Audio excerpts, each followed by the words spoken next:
Chapter 2 of the Science of Getting Rich by Wallace D. Wattles. Chapter 2 There is a Science of Getting Rich.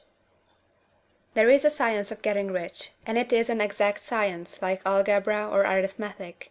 There are certain laws which govern the process of acquiring riches. Once these laws are learned and obeyed by any man, he will get rich with mathematical certainty.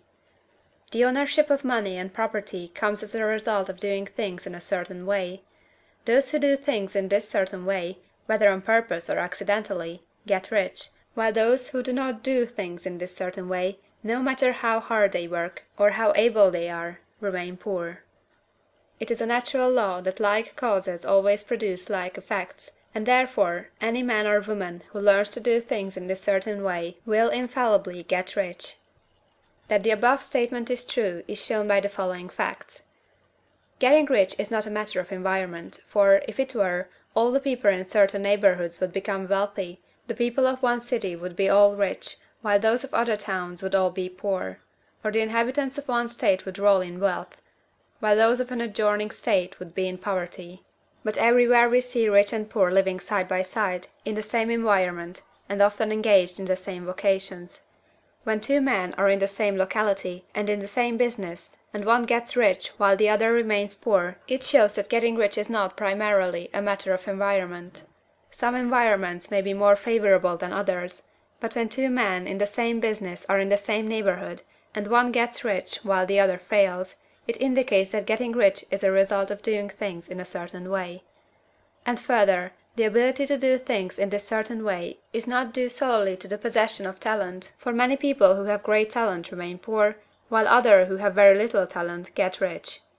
Studying the people who have got rich, we find that they are an average lot in all respects, having no greater talents or abilities than other men.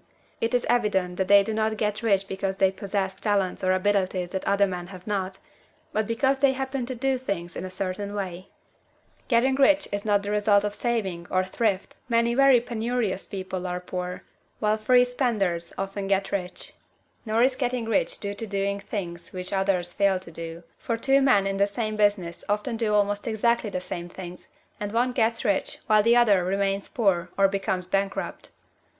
From all these things, we must come to the conclusion that getting rich is the result of doing things in a certain way. If getting rich is the result of doing things in a certain way, and if like causes always produce like effects, then any man or woman who can do things in that way can become rich, and the whole matter is brought within the domain of exact science.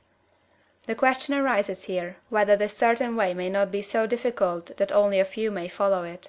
This cannot be true, as we have seen, so far as natural ability is concerned. Talented people get rich, and blockheads get rich. Intellectually brilliant people get rich, and very stupid people get rich. Physically strong people get rich, and weak and sickly people get rich. Some degree of ability to think and understand is, of course, essential.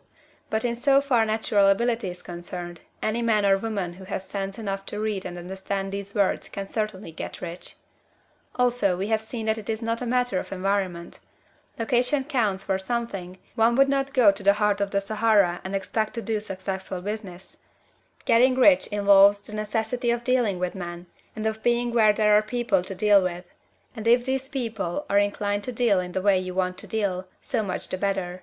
But that is about as far as environment goes. If anybody else in your town can get rich, so can you. And if anybody else in your state can get rich, so can you. Again, it is not a matter of choosing some particular business or profession. People get rich in every business and in every profession, while their next-door neighbors on the same vocation remain in poverty. It is true that you will do best in a business which you like, and which is congenial to you. And if you have certain talents which are well developed, you will do best in a business which calls for the exercise of those talents. Also, you will do best in a business which is suited to your locality. An ice cream parlor would do better in a warm climate than in Greenland, and a salmon fishery would succeed better in the Northwest than in Florida, where there are no salmon. But, aside from these general limitations, getting rich is not dependent upon your engaging in some particular business, but upon your learning to do things in a certain way. If you are now in business and everybody else in your locality is getting rich in the same business while you are not getting rich, it is because you are not doing things in the same way that the other person is doing them. No one is prevented from getting rich by lack of capital. True, as you get capital the increase becomes more easy and rapid, but one who has capital is already rich, and does not need to consider how to become so. No matter how poor you may be, if you begin to do things in a certain way, you will begin to get rich, and you will begin to have capital. The getting of capital is a part of the process of getting rich, and it is a part of the result which invariably follows the doing of things in a certain way. You may be the poorest man on the continent, and be deeply in debt. You may have neither friends, influence, nor resources, but if you begin to do things in this way, you must infallibly begin to get rich, for like causes must produce like effects. If you have no capital, you can get capital. If you are in the wrong business, you can get into the right business. If you are in the wrong location, you can go to the right location, and you can do so by beginning in your present business and in your present location to do things in the certain way which causes success. End of chapter 2.